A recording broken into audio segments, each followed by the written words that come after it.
You're not stuck because you lack potential. You're stuck because you've settled for a life just beneath your greatness, close enough to taste it, but too far to touch it. You're stuck because you've been trained to dream safely, to fear boldly, and to wait endlessly. You're stuck because someone taught you to live like a prisoner inside your own unlocked cell, the key in your hand, rusted over by doubt and delay. You wake up every morning with more to give, but give it to distractions. You have energy, but it's scattered, ideas, but no execution, desire, but no direction. You've bought into the illusion that clarity will come before movement, that confidence precedes action, that somehow you'll become ready by standing still. But readiness is a lie. No one is ready. No champion ever felt fully prepared. Edison didn't wait until he understood everything about electricity. He moved while he still knew nothing. Lincoln didn't rise to lead because he was fearless, he was terrified. But he stood anyway. The truth is, you're still stuck because you're still waiting for permission from a world that has no intention of giving it. Let that sink in. You're waiting for someone to come tap you on the shoulder and say, "It's your time." But it doesn't work like that. The world bows to the man who believes, the woman who acts, the soul that refuses to remain small. If you're stuck, it's not because of your circumstances, it's because of your standards. Somewhere along the way, you decided to accept comfort instead of conviction, familiarity over fire. You chose to survive instead of rise, and now you wonder why your life feels like it's on repeat, same thoughts, same habits, same results. Let me be clear, being stuck is not a condition, it's a choice. And every day you stay where you are, that choice gets heavier. You've convinced yourself that your mind is your ally, but your mind is a machine, not a master. It repeats what you rehearse, it obeys what you feed it. If you feed it fear, it builds cages. If you feed it vision, it builds bridges. But most people feed it doubt, not because doubt is true, but because it's familiar. We cling to what we've practiced. And that's the trap.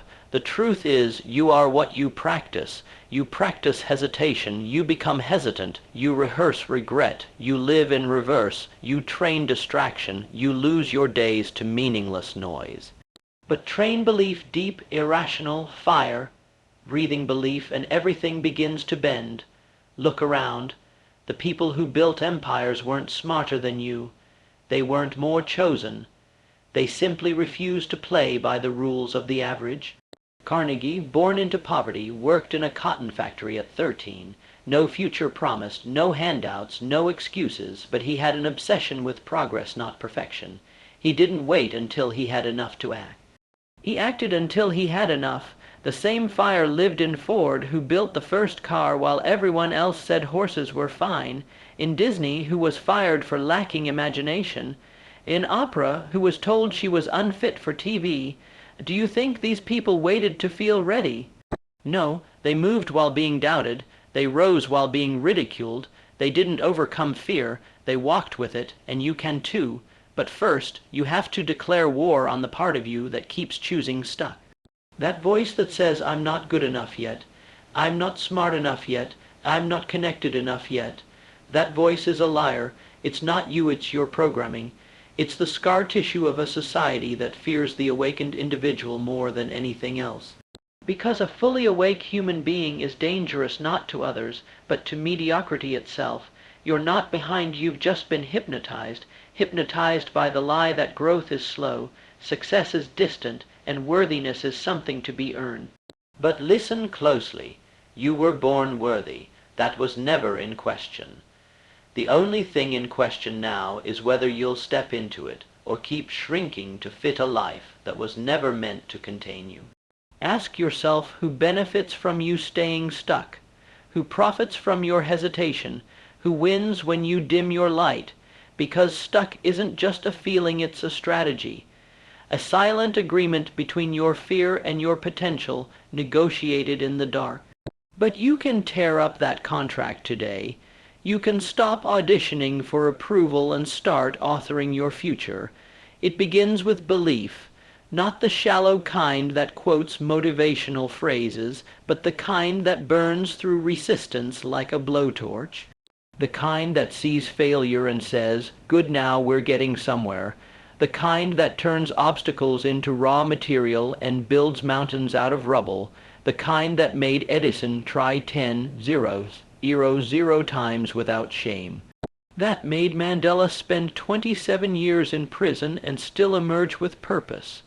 That made Helen Keller, blind and deaf, say life is either a daring adventure or nothing at all.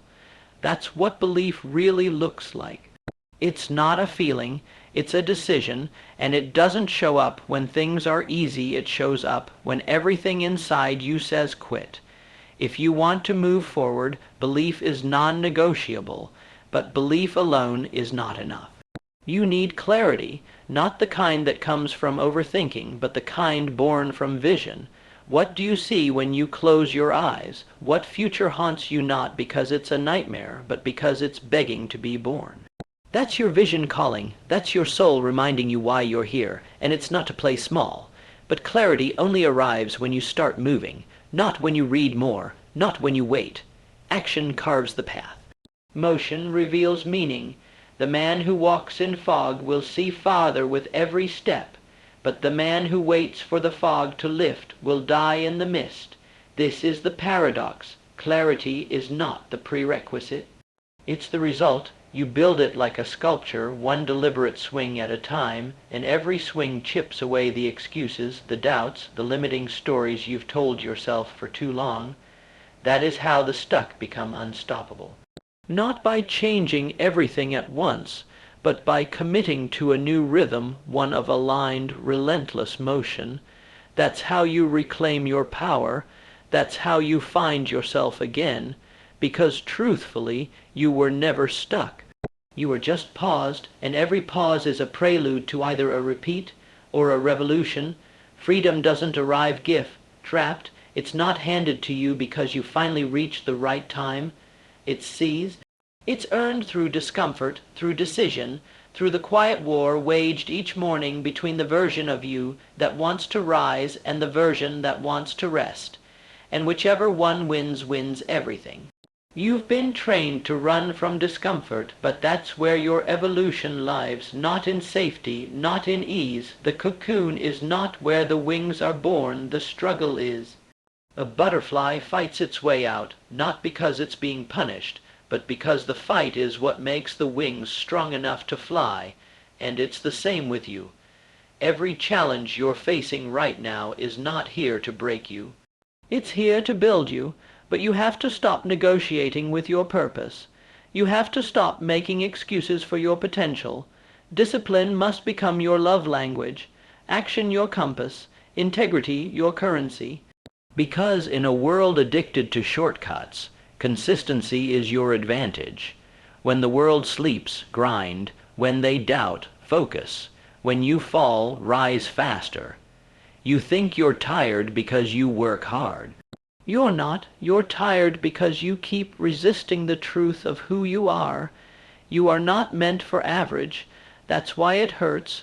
That's why mediocrity feels like a slow death. You've been choking on your own potential, suffocating under the weight of what you could be if you just stopped waiting. Look around. Life rewards those who demand more of themselves than the world ever could. Walt Disney was laughed out of every room before he built the empire of dreams. He didn't need approval, he needed belief. And when the world said no, he said, "Watch me." That's the spirit that breaks through. But belief and vision are nothing without the fire of discipline, the daily grind, the ruthless refusal to retreat. The difference between stuck and soaring is the willingness to do what most won't consistently, quietly, even when no one sees. You think you're stuck. Try showing up every day like it matters, like your legacy depends on it, because it does. One day, people will study your life. They'll ask, what did he do with the time he had? How did she respond when the world told her to quit?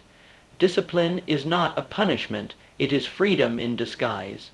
It is how kings are made, how empires are built, not in moments of glory, but in unseen mornings, when you rise before the doubt does, when you move before fear catches up, when you do it anyway. Action is the cure to stagnation. Movement is the enemy of fear. When you act, you teach your subconscious who's in charge. You rewire the story. You replace hesitation with habit, doubt with dominance, but don't just act once. Build the ritual. Build the rhythm. Train your nervous system to expect greatness from you, not excuses. And when the voice of resistance screams, scream louder with action. Every day you do what needs to be done, even when you don't feel like it. You cast a vote for the future you're building. And the more votes you cast, the more inevitable it becomes. This is why most people stay stuck. They're committed to their feelings instead of their future. They follow moods instead of mission, but you're not most people. Or you wouldn't still be listening. So start acting like it. No more half-hearted efforts. No more waiting for the right mindset to magically appear. Mindset is not a light switch, it's a fire you feed. Every word you say to yourself, every thought you allow, every story you reinforce. You don't get a new life by changing your environment, you get it by changing your standards, your habits, your identity. Start showing up as the version of you who already has what you're chasing. That's the secret. That's what they don't tell you. You don't become great, then believe you are. You believe it first, then rise to match it. So stop asking for proof. Stop waiting for the outside world to validate what your inner world already knows. If the Wright brothers had waited for approval, we'd still be on the ground. If Rosa Parks had waited for the right time, the world would have waited too. If Martin Luther King Jr. had asked for permission to dream, he would have died with his vision locked inside him. You're not stuck.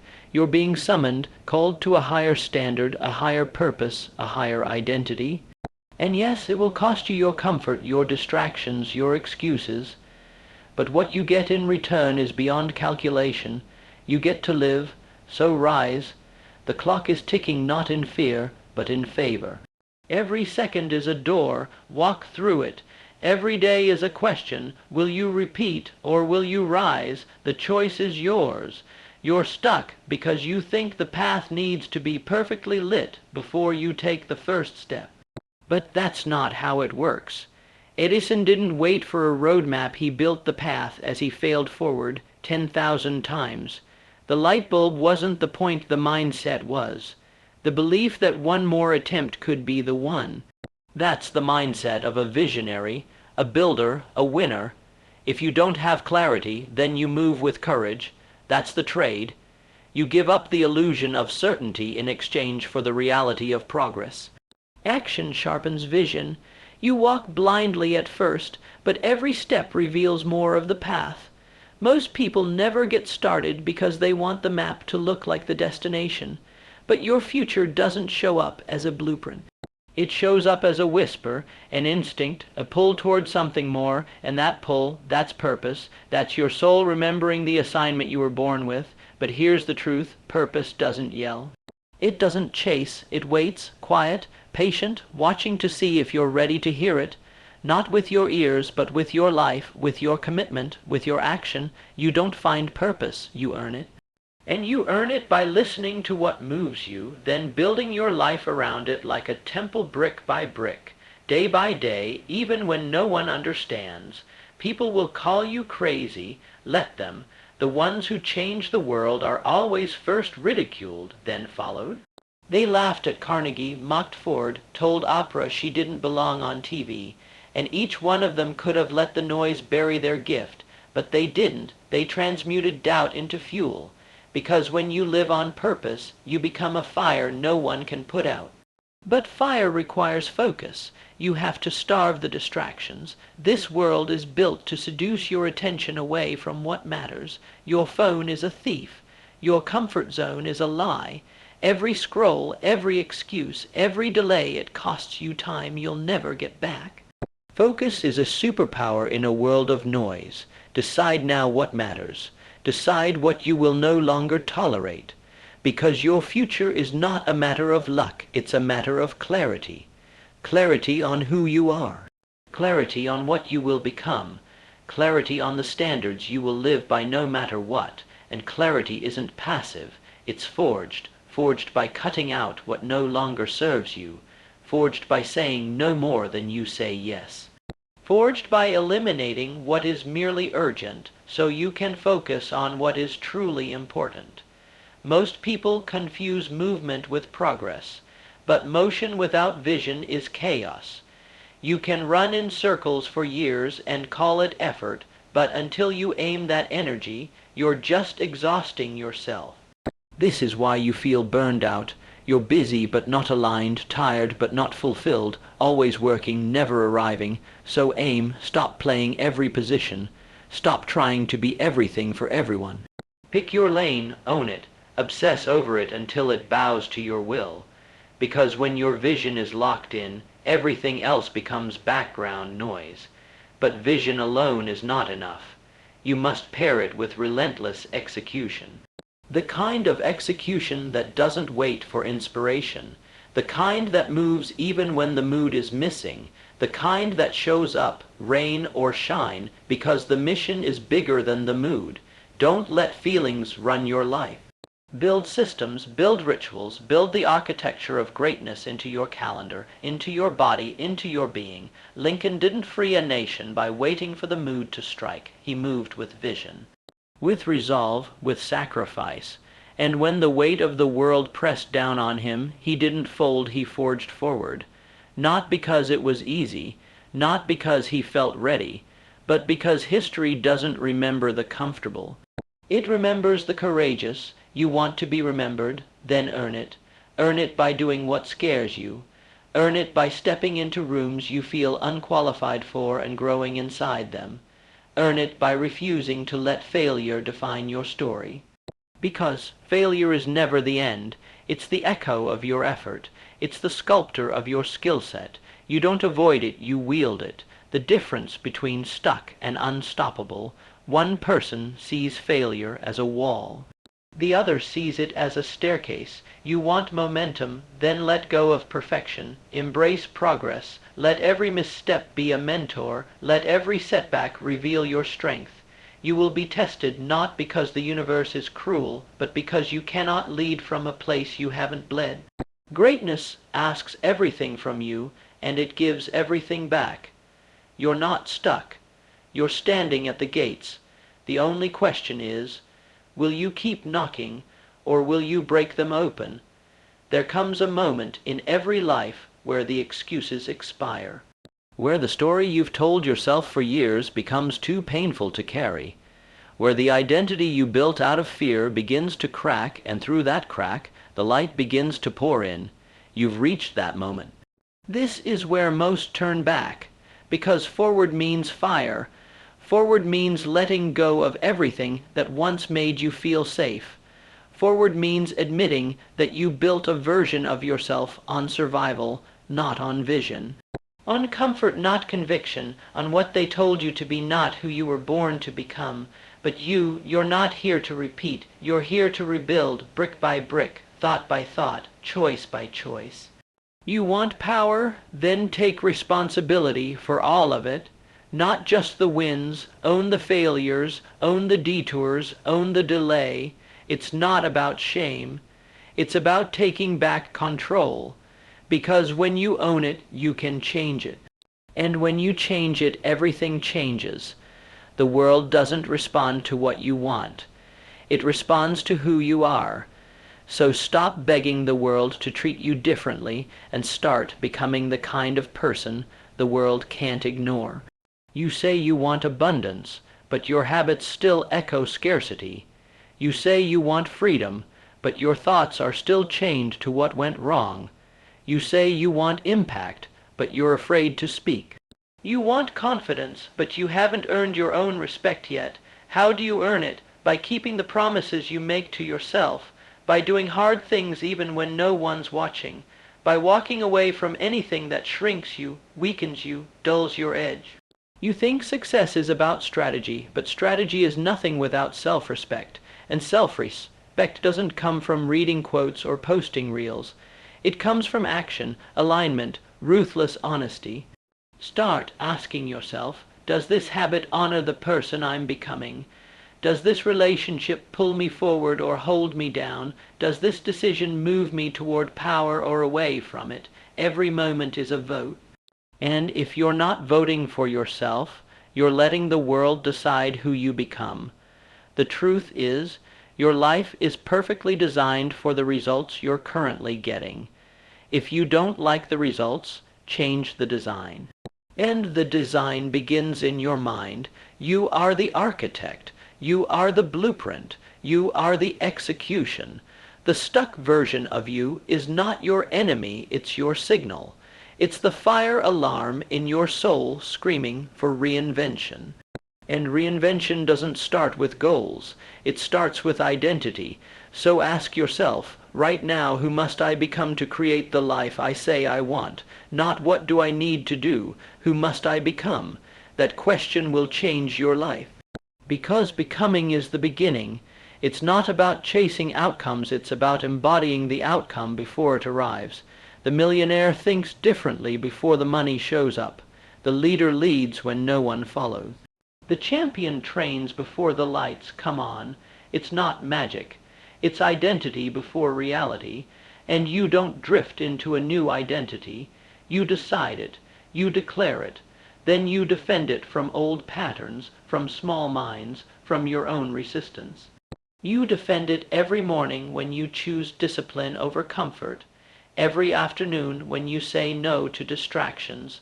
Every night when you review the day and ask, did I live like the version of me I'm becoming? The gap between stuck and unstoppable is bridged by alignment. When your thoughts, words, and actions all point in the same direction, momentum is inevitable. You become a force, not because of what you have, but because of what you refuse to compromise. And people will feel it. They won't know what changed, but they'll sense it. Your presence will carry weight. Your energy will command respect. Because when you live in alignment, you don't need to convince anyone your life speaks louder than words ever could. In that voice, your life becomes your legacy. So no, you're not stuck. You're standing at the edge of everything you could be, staring at the fear that's always protected your comfort, the fear that says, not yet, not you, not possible. That fear is a liar. But the decision to rise, that's real, that's power, that's yours right now. So what now? Now you move not perfectly, not with every answer, but with every ounce of belief you can summon, because belief, not knowledge, is what births transformation. Understand this. Belief bends reality. Belief is the force that turned a half-blind boy named Thomas Edison into the father of electric light. Belief is what moved Rosa Parks to stay seated and shift a nation. Belief is what turned an immigrant named Andrew Carnegie into the Steel King of America. It is the currency of the unstoppable, and the reason you're still stuck is because your belief is still negotiable.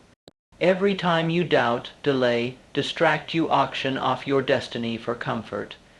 You sell your soul for the illusion of safety, but safety is a cage dressed up in politeness.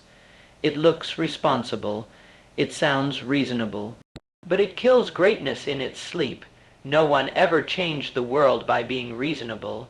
You must become unreasonable in your standards, unreasonable in your discipline, unreasonable in your self-worth. Because if you treat yourself like you're average, life will echo back mediocrity. But if you treat yourself like a weapon, life will hand you the battles worthy of your power. This isn't just mind, this is warfare. A war between the version of you that settles and the version of you that builds, that creates, that dominates, and the only way to win that war is to stop waiting to feel ready. You won't. Readiness is not a feeling, it's a choice. A choice to stop letting your emotions dictate your direction. A choice to stop waiting for perfect conditions that will never come. A choice to act as if you are already the person you were born to become, and then let reality catch up. Act as if you cannot fail, and then don't. This is how legacies are built, not by magic, not by motivation, but by audacity, by daily declarations that I am no longer who I was, and I will not rest until who I am is everything I was meant to be, that level of fire. That level of decision rewrites timelines, and that's the truth most won't tell you. You are not stuck because you lack the ability. You are stuck because you haven't decided who you refuse to be anymore. So decide, right now, who do you refuse to be? Do you refuse to be the version of you who hesitates, who shrinks, who lets opinions override destiny? Then prove it in your actions, in your effort, in your obsession with becoming undeniable. Because once you decide, and I mean truly decide, life rearranges itself around that version of you. People show up, doors open, opportunities align, not because it's magic, but because you finally stopped broadcasting confusion. Clarity commands attention, commitment commands results. So from this moment forward, there is no more waiting, no more stalling, no more living like you have time to waste. You've got one shot at this life. One, and your excuses, they are not invited to your legacy. The most dangerous moment in your life is not when you fail, it's when you almost succeed. When you get just enough comfort to stop reaching, just enough validation to stop evolving, just enough applause to quiet the roar in your soul. That is the trap. That is the subtle death of greatness, not in defeat but in distraction. Because the truth is most people don't get stuck in darkness. They get stuck in neutral, in the land of good enough, in the quiet graveyard of almost brave, almost consistent, almost free, but not you. You didn't come here for almost. You came here to reign. To stand atop the ruins of every version of you that played small, to build an empire not of things, but of purpose, of discipline, of unshakable vision, the kind of life that makes mediocrity tremble when it hears your name. And to do that, you must become obsessed with one thing, growth, not growth for applause, not growth for achievement, growth because you refuse to be owned by who you were yesterday, growth because you understand the truth, the only way to be free is to master yourself. Your mind, your emotions, your energy, you want power, master your patterns, you want impact, master your intention, you want to leave this world better than you found it, master your decisions, because the world doesn't need more noise. It needs fire, it needs clarity, it needs people who stopped waiting to be chosen and chose themselves. That's you now. You are not stuck. You are at the doorway of power, and the only thing standing between you and everything you want is the lie that it's not time yet. It's time to walk like you belong, speak like it's done, move like there's no plan B, wake up with hunger, sleep with gratitude, live with urgency, because this isn't practice. This isn't rehearsal, this is it. And if you keep playing small to make others comfortable, you'll wake up one day as a ghost of the life you could have had, and that is the real tragedy. So burn the old script. Write a new one in blood, sweat, vision, and belief. Let the doubters talk, let the haters laugh, let the past pull and let it fail, because your future is louder, and the only thing that matters now is that you rise, not someday, now.